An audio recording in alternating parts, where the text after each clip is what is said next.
Hello à tous, Coucou tout le monde! bienvenue dans ce premier casse-croûte par Cloche et Citron. C'est un format hyper court dans lequel on va casser une croyance. Aujourd'hui, on va s'attaquer à une idée qu'on voit partout, créer du contenu suffit à trouver des clients. Spoiler alert, si c'était vrai, Emma, on ferait que des carrousels et basta, hein. On serait overbooké, hein. Dans le casse-croûte, il y a une première partie où nous, on va partager nos expériences, nos retours, nos vécus. Ensuite, on va déconstruire la croyance avec des arguments, réalistes et tangibles et on va terminer avec des conseils directement actionnables. Et à la fin, on a, noté à chaque fois des punchlines à retenir pour vraiment conclure ce casse-croûte. Du coup, on va commencer tout de suite avec, Emma. Toi, est-ce que tu as déjà cru à cette idée, du fait que créer du contenu, bah, ça ramène automatiquement des clients? Alors, c'est pas quelque chose auquel j'ai cru, dans le sens où je me suis vite rendu compte que c'était pas suffisant. Par contre, je pense qu'on est beaucoup à quand on se lance, et qu'on veut trouver des clients avec Instagram, à se dire que oui, c'est super important de créer du contenu, mais souvent tu vas faire majoritairement ça parce que c'est l'endroit où tu es le plus safe, dans le sens où tu es derrière ton ordi, tu crées des carousels, tu crées des contenus. En vrai, il y a pas beaucoup d'engagement, c'est pas très grave, tu es pas beaucoup vu. On va dire que c'est, un truc à faire dans sa to do au début qui peut prendre énormément de temps, alors que ça n'apporte pas de résultats tout de suite. Oui, créer du contenu, ça apporte des clients, on est bien d'accord, mais par contre, c'est pas ce qui t'apporte des clients dans un premier temps. Ça prend du temps avant que ton contenu, te ramène des clients naturellement. Il y a plein d'autres choses à mettre en place à côté, mais je pense que c'est surtout voilà, je pense qu'il y a beaucoup de gens qui se cachent derrière ce truc-là parce que, bah, c'est, encore dans la zone de confort. Ouais, je suis tout à fait d'accord avec toi. Et toi, est-ce que, tu as déjà cru à cette idée, Laurie? Bah, écoute, je trouve que tu as déjà dit beaucoup de choses et je me retrouve dans pas mal de choses. Quand, j'ai mis en place mes services de coaching, j'ai tout de suite commencé à créer du contenu, bah, pour chercher à prouver ma valeur. C'est vraiment ça, chercher à prouver que je savais, je maîtrisais mon sujet, pour aussi, jouer sur le côté, bah, se développer. Mais, ça fait partie des choses que, bah, nous, on apprend à nos clients. Ça ne suffit pas. Comme tu l'as bien dit, ça ne suffit pas, pour se faire connaître. C'est pas simplement poster des choses sur notre compte, sur notre, profil Instagram parce que, c'est bien, il faut le faire et il faut le faire. Mais c'est pas comme ça qu'on va attirer des gens, c'est pas comme ça qu'on va réussir à vendre. D'ailleurs, j'ai un parfait exemple pour, représenter cette idée. C'est que quand j'ai voulu ouvrir mes places de coaching, j'ai voulu vraiment marquer le coup et être certaine que j'aurais de la clientèle tout de suite. Du coup, j'ai mis en place un concept que j'avais appelé les immersions entreprises. Les immersions entreprises, c'était basé sur le fait que j'ai fait un tour de France, j'ai rencontré une vingtaine d'entrepreneurs dans le monde du chien et en fait, ça m'a apporté énormément de visibilité auprès de ma future clientèle parce que, j'ai créé du contenu où j'expliquais qui j'étais, ce que je faisais et j'ai rajouté en fait de la valeur, mais de la valeur ajoutée très forte parce que j'ai proposé aux personnes d'aller à leur rencontre, donc au fin fond de la Bretagne, dans le sud, à Lyon, en Alsace, enfin vraiment d'aller partout, partout. D'ailleurs, Emma, on se connaissait pas à ce moment-là, mais j'aurais su que tu existais, on se serait rencontrés, on se serait vus en vrai. Bon, c'est la petite parenthèse, mais ça a apporté une vraie plus-value. Donc créer du contenu, je dirais que c'est effectivement la base. Pour moi, c'est un indispensable et c'est tout ce que j'ai mis en place, mais ça ne suffit pas. Il faut mettre en place d'autres choses et pour se lancer, c'est vraiment je trouve que créer un concept, là, c'était un gros concept, mais tout simplement de mettre en place une action qui permet de, attirer de nouvelles personnes, qui du coup seront nos clients et comme ça, après, eux, ils seront intéressés par nos contenus. Enfin voilà, je vais pas faire le détail du tunnel de vente aujourd'hui, mais je pense que c'est, intéressant de mettre en place une action comme ça pour se lancer. En tout cas, c'est ce que j'ai fait parce qu'effectivement, cette croyance, j'y ai pas vraiment cru, mais j'y suis passée forcément. Comme tu as dit, on commence tous par créer du contenu, mais ça suffit pas. Voilà, pour mon petit partage d'expérience. Ouais, je voulais quand même rebondir, sur ce que tu as dit parce qu'on n'est pas obligé de faire un concept comme toi, tu as Oui, fait, un foufou zinzin où tu pars dans toute la France rencontrer des gens. on s'entend Heu, bien. il y a plein d'autres choses à mettre en place. En fait, déjà, je pense que ce que ton concept représente, c'est simplement parler avec ta cible. En Ouais. fait, c'est ça qu'il faut faire, c'est parler avec ta cible, peu importe comment. Est-ce que c'est en partant à leur rencontre, de manière, physique comme toi tu l'as fait? C'est un peu bizarre de manière physique, on dirait tu te bref, trêve de plaisantage, je sais pas si ça se dit comme ça. De plaisanterie. De plaisanterie, voilà, de plaisanterie. Il y a des fois, j'arrive pas à parler. Donc Moi en fait, aussi. ça représente juste le fait d'aller discuter avec, ta cible et c'est ça qui est important au début, c'est de discuter avec la cible parce que tu auras beau aller chercher sur internet des informations sur ta cible, tant que tu as pas parlé avec les gens, tu ne comprends pas vraiment leurs problèmes et je pourrais te copier-coller ma cible qui serait potentiellement la même que la tienne, je n'aurai pas du tout la même compréhension juste parce que moi j'ai discuté avec elle ou toi tu as discuté Exactement. avec elle et du coup tu as vu d'autres choses.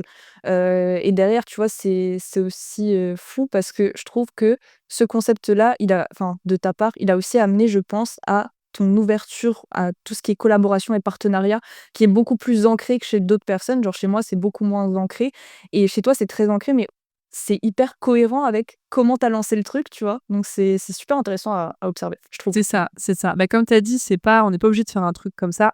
Pas du tout d'ailleurs. Moi, je l'ai fait parce que c'était en accord avec ce que j'avais envie de transmettre. Le côté de rassembler, communautaire, partenariat, collaboration. Vraiment le côté, on travaille ensemble. Pour celles et ceux qui me suivent déjà, vous le savez, ma devise, c'est: «Seul on va vite, mais ensemble on va loin». D'ailleurs Emma, toi et moi, on est là pas pour rien.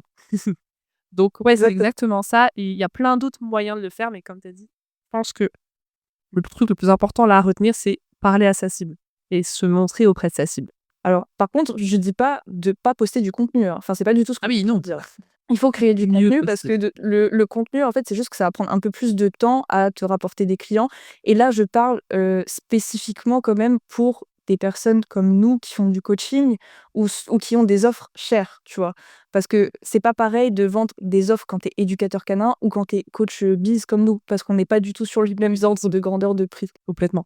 Bah, puis de toute manière, c'est, pas du tout la même approche. C'est ça qui est intéressant. C'est quand on parle de définir une cible et vraiment de la comprendre, c'est que c'est hyper fort parce que, bah, on va pas parler à un éducateur canin comme on va parler à un coach business. Et alors pas du tout et comme un coach business, va parler à un autre coach business comme nous on le fait, voilà, ça n'a rien à voir et c'est vraiment, très personnel et ça, ça dépend vraiment en fait de la cible.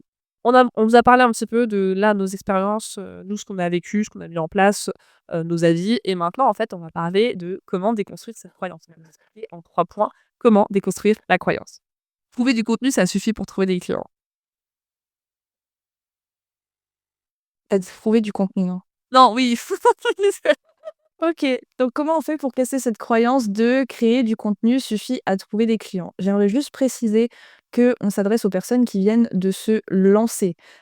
Si ça fait, plusieurs années que tu crées du contenu et que ton contenu te ramène des clients, oui, au bout d'un moment, la création de contenu fonctionne pour trouver des clients de manière organique et naturelle. Les gens viennent au bout d'un moment vers toi naturellement. Mais au début, c'est pas le cas et ça peut prendre même pas mal de temps avant que quelqu'un vienne prendre contact avec toi par rapport à ton offre.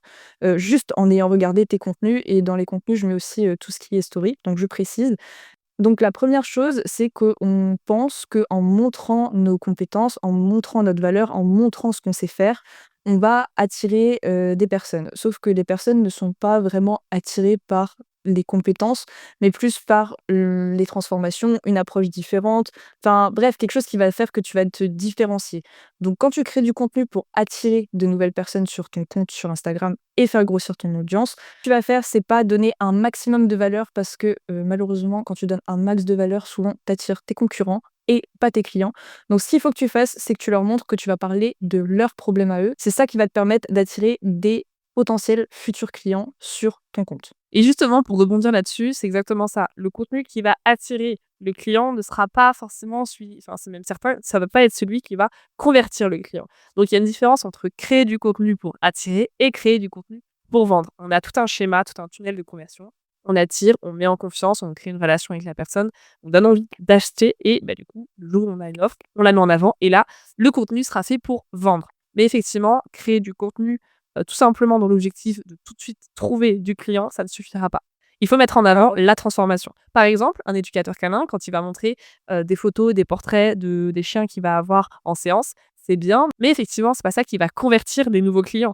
Les personnes vont même pas s'arrêter là-dessus parce qu'en fait, la personne, l'éducateur, ne va pas parler des problématiques. Et du coup, c'est la même chose pour nous en tant que coach. Si on parle tout simplement de manière générale des problèmes que peuvent rencontrer les personnes, etc., mais qu'on ne construit pas du coup derrière, comme tu l'as si bien dit, une stratégie de contenu bien précise où l'objectif c'est de montrer à la personne, la transformation, les résultats qu'ils peuvent avoir avec nous, eh bien ça ne marchera pas. Donc effectivement, créer du contenu entre guillemets «bêtement», sans aucune stratégie, sans mettre en avant ses valeurs, la transformation qu'on propose, eh bien non, ça ne va pas transformer l'audience en client, pas du tout. Le troisième point, c'est que, ton contenu peut mettre pas mal de temps avant de te rapporter tes premiers clients. Quand je dis que ton contenu te rapporte des clients, ça veut dire qu'une personne prend rendez-vous avec toi pour un appel découverte, par exemple, enfin, sans passer par un échange avec toi. Ça peut prendre énormément de temps. Moi, je crois que la première personne qui a pris rendez-vous dans ma bio seule, c'était genre au bout de 8 mois, un truc comme ça, de lancement. Donc ça peut prendre vraiment pas mal de temps. Après, ça dépend, je pense, des gens, mais globalement, il me semble que c'est quand même pas une mauvaise analyse de la situation. Bah, tu vois, c'est exactement ça. Ça peut prendre du temps. C'est pour ça que, pour reprendre ce que j'expliquais au début, de mettre en place une action, sans forcément que ce soit un truc de fou, mettre en place des actions où on va à la rencontre de sa cible, ça convertit bien plus facilement. Parce que pour le coup, moi, ce qui m'a permis de signer dès que j'ai ouvert mes places, mi-janvier, c'est vraiment le fait d'avoir fait ce tour de France et en fait, ça m'a permis de vachement gagner en crédibilité, mais pas avec juste le contenu, simplement le fait de se déplacer et du coup, d'avoir mis en place quelque chose. Hein, est-ce que les premiers clients que tu as signés, c'était des personnes que tu as rencontrées pendant ton Oui. tour de France? Ah oui, complètement, complètement. Voilà. Là C'est quoi ta création de contenu qui a aidé voilà, à ça? c'est C'est exactement ça. toi aller les rencontrer, tu vois? Donc au final, ça enfin, pour que quand je te dis ton contenu t'aide à avoir des clients, c'est que souvent les personnes et c'est pour ça qu'on casse cette croyance aujourd'hui, c'est que les personnes, elles se disent: «Je vais créer du contenu, je vais montrer que je sais faire» et du coup, automatiquement, les gens, s'ils ont un problème, ils vont venir me parler. C'est pas vrai. Regarde, toi, tu es allé parler aux gens. Moi, mon premier client que j'ai signé, je suis allée lui parler à mon premier client pour te dire l'histoire. Je lui ai fait un audit de compte gratuit, un audit Ouais. où j'ai mis mon âme dans cet audit. Mon âme. Au final, c'est un client avec qui j'ai travaillé pendant 8 mois et parce que je lui ai fait un truc gratuit à la base, parce que je venais de me lancer. Mais du coup, tu vois, ça, c'est en dehors de ma Bah, ouais, création c'est de ça, contenu. c'est ça. C'est pour ça Voilà. qu'effectivement, bah, juste créer du contenu, ça suffit pas. Ça suffit pas, faut vraiment mettre en place, quelque chose, pas forcément un concept, mais créer du contenu et se montrer comme tu as parlé au début, la routine d'engagement, ce genre de choses. Ouais. Vraiment, en fait, montrer à notre client qu'on est là, on existe et qu'on peut régler leurs problèmes. Et j'ajouterais même qu'en fait, penser que balancer ton contenu comme ça et que ça va prendre, c'est comme, balancer une bouteille à la mer et écrire Ouais. SOS dedans. La bouteille, elle va être bouffée par une tortue, enfin bref, genre ou une baleine. Je pense une baleine, c'est les tortues bouffent des bouteilles en plastique aussi aujourd'hui. Ouais, malheureusement, ouais. Point écologie. Mais ouais, en fait, c'est comme si tu balançais une bouteille à la mer sans aucun filet de sécurité. Genre, tu la balances et tu te dis: «OK, ça va passer». Non. Parce que c'est vrai on envoie des par exemple, des coachs business ou des CM qui vont se lancer et effectivement, ils vont avoir un truc hyper intéressant à mettre en avant, ils ont un bon discours, ils ont des bonnes choses. Bah, en fait, leur cible, elle ne les voit pas et d'ailleurs, tu vois, pour rebondir, nous, on a déjà observé, des concurrents, même si ce terme, je pense qu'on va finir par le lisser à force parce qu'on pense pas concurrent, on pense collaborateur avec Emma et ben voilà, nos collaborateurs. Nos collaborateurs, on a déjà vu qui étaient en train de se lancer et effectivement, c'est nous qui les avons vus, nous, en tant que concurrentes et finalement, c'est pas les clients. Ce qui veut bien dire que plus on met de la valeur au départ dans ce qu'on met en place et qu'on a si on n'a pas d'audience, si on n'a pas notre clientèle cible qui est déjà là en train de nous suivre, bah, en fait, on va juste attirer les concurrents et c'est pas ça le but et on peut avoir la meilleure des offres, vraiment, une façon de parler, de mettre en place, des contenus hyper, stylés, vraiment trop cool. Si elle n'est pas vue, si cette offre elle est pas vue, si la personne n'est pas vue par sa clientèle cible, ça marchera pas. Je te propose Emma qu'on passe à nos 3 petits conseils pour notre format casse-croûte, des conseils directement actionnables pour vous, chez vous qui nous regardez ou nous écoutez. Le premier conseil, c'est d'aller échanger directement avec ta cible. Donc, soit tu fais comme moi et tu vas discuter en DM avec les gens sur Instagram, soit tu fais comme Laurie et tu vas faire un tour de France et tu vas leur montrer ta cible. Tu pas obligé de faire un tour vous êtes pas obligé de faire un tour de France, pas du tout. Conseil actionnable de fou. Non, je rigole. Bref, trouve un moyen de discuter avec ta cible. Essaye de vraiment prendre des notes à chaque fois que tu discutes avec ta cible. C'est quoi ses problèmes? C'est quoi ce qu'elle vit au quotidien? De quoi elle a peur? De quoi elle a besoin? Qu'est-ce qu'elle pense avoir besoin et qu'est-ce qu'elle n'est même pas consciente d'avoir besoin? Enfin bref, en fait, essaye d'avoir le profil le plus complet possible de ta cible. Et tu vois, j'ajouterais même par rapport à ça, sans forcément faire de tour de France ou de choses, qui nécessitent un investissement aussi, parce que c'est un sujet, mais on peut aussi se déplacer. Il y a plein d'événements, dans le domaine animalier partout en France.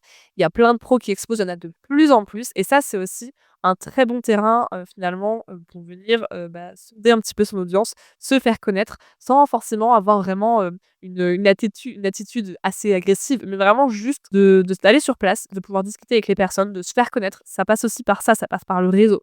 Voilà, donc je pourrais rajouter ce petit, cette petite précision pour ce 1er conseil. Le deuxième conseil, qu'on peut vous donner, c'est de vous mettre en place une routine d'engagement. La routine d'engagement, c'est vraiment le fait, par exemple, pendant 10 minutes par jour, c'est un exemple, hein, vous faites, comme vous voulez, vous l'adaptez à votre sauce. Pendant 10 minutes par jour, vous allez sur les comptes de, votre clientèle cible. Déjà, vous pouvez les suivre dans un premier temps, aller sur leur compte, commenter des posts. Alors quand je dis commenter, c'est pas juste mettre, des émoticônes en mode: «Ah c'est trop mignon, c'est trop beau». Non, vraiment, de parler, de discuter, d'avoir des phrases complètes finalement, de parler, de sujets à débat ou peu importe, mais de vous montrer. L'idée, c'est vraiment que vous puissiez être partout et dans cette routine d'engagement, c'est vraiment quelque chose d'hyper important à faire, d'aller commenter, de se montrer. Il y a une autre petite technique pour la routine d'engagement, que j'aime bien, c'est pour les nouveaux comptes qu'on va suivre, qu'on va découvrir, donc clientèle cible, et bien d'aller activer la petite cloche pour que dès qu'en fait, ils postent un réel, qu'ils postent, une story ou, un carrousel classique, peu importe, et ben, en fait, vous soyez avertis et que vous soyez dans les premiers à commenter, à interagir. Donc voilà, nous, c'est aussi quelque chose qu'on fait et qui franchement, je trouve, fonctionne vraiment bien. Petit warning sur la routine d'engagement, ne va pas, follow je sais pas combien de comptes d'affilée, Ah oui. sans interagir et tout. Faut savoir que, Instagram identifie les comportements de robots. S'il t'identifie comme un robot, tu as plus de compte. Donc vraiment, ne va pas aller suivre tout le monde. Parfois, ne va pas suivre les gens directement, va juste liker un ou 2 posts et si tu revois la personne passer, tu relikes un post et peut-être à ce moment-là, tu vas suivre. Mais bref, fais pas le robot, en fait, pendant 10 minutes. Vraiment interagis vraiment avec les gens. C'est ça qui est important à retenir, je pense, dans la routine d'engagement. Le troisième conseil, c'est de créer du contenu qui va attirer ta cible. Et comme on l'a dit avant, pour créer du contenu qui va attirer ta cible, tu vas pas donner un maximum de valeur. Pardon, C'est pas grave, j'adore. Oh là là, les bisous, et les mots perturbatrices. quand tu vas créer du contenu pour attirer, il faut faire attention à ne pas avoir un rôle de prof, c'est-à-dire ne pas donner, en fait, c'est pas une question de donner trop de valeur, c'est souvent qu'on va donner de la valeur qui va être comprise par nos concurrents et pas par, notre cible, alors que toi, tu veux parler à ta cible. Donc pour parler à ta cible et attirer ta cible est plutôt un rôle de guide, d'une personne qui comprend ses problèmes, qui comprend son quotidien et ça, tu vas pouvoir, le faire une fois que tu auras bien compris qui est ta cible parce que forcément si tu n'as pas discuté avec ta cible, si tu n'as pas pris d'informations sur ta cible, tu peux avoir, une image de ta cible que tu vas peut-être même idéaliser et souvent, on va faire un petit peu ce truc-là de, se mettre à la place de la cible nous-mêmes alors qu'on n'est pas la cible. Même si bon, en général, on ressemble quand même pas mal à notre cible, au moins sur C'est les vrai, c'est vrai. aspects, psychologiques. C'est assez rigolo d'observer ça. On ressemble beaucoup aux gens qu'on a envie d'attirer, mais ça, c'est un peu normal. J'ai l'impression que c'est, la base dans les relations humaines. Donc ça s'inscrit aussi dans le business. C'est ça qui va te permettre du coup de créer du contenu qui attire ta cible et pas tes concurrents et donner, de la valeur que ta cible va pouvoir comprendre et qui va lui donner envie de s'intéresser plus à toi. Et justement, une fois que notre client, il est intéressé par ce qu'on dit, bah, c'est là qu'on va pouvoir commencer à créer du contenu qui a pour but de vendre. Du coup, on vous propose pour ce premier épisode une petite punchline à retenir. Franchement, moi j'adore ce genre de petit rituel, c'est vraiment trop cool. La punchline à retenir pour ce premier casse-croûte, c'est que créer du contenu, c'est bien. D'ailleurs, il faut. Mais il faut connaître sa cible, créer du lien avec et surtout arrêter de se cacher derrière son compte Instagram.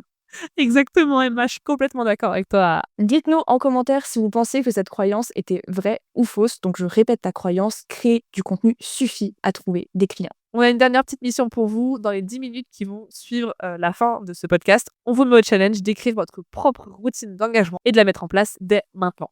Et surtout, partage ce casse-croûte à quelqu'un qui a absolument besoin de l'écouter. Pour pas louper les prochains épisodes, n'oublie pas de t'abonner et tu peux nous rejoindre aussi sur nos réseaux sociaux. Tu nous trouveras sous le nom de Cloche et Citron. C'est facile à retenir. Donc, à bientôt, merci.